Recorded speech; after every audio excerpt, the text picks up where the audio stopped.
Many times people think of sanctification in individual terms. What role does the church have to play in my sanctification, your sanctification as an individual believer? What role does the fellowship of other believers play? That is a great question, because I think it is often that we assume that sanctification is about my personal struggle for holiness. And that sometimes has been kind of the model of the holy life that has been projected in the history of the church. But the New Testament focuses so much on our togetherness.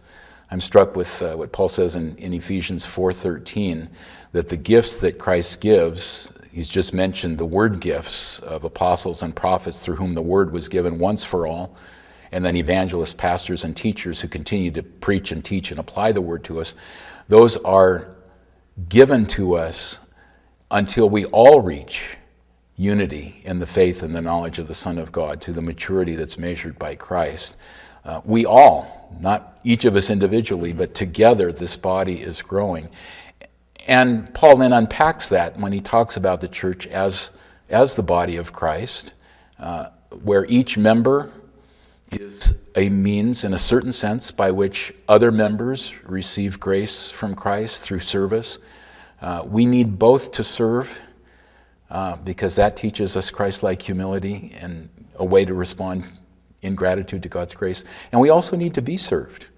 Hebrews so strongly emphasizes in the book, the letter to the Hebrews, so strongly emphasizes that we need to watch out for one another, to be accountable to one another, to see that none fall away in discouragement, that we speak the word to one another and we continually be in each other's lives.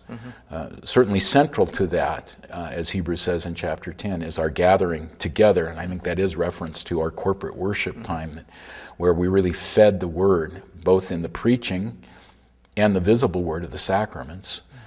We're fed by Christ through his servants, through his word, and that word that directs us to Christ.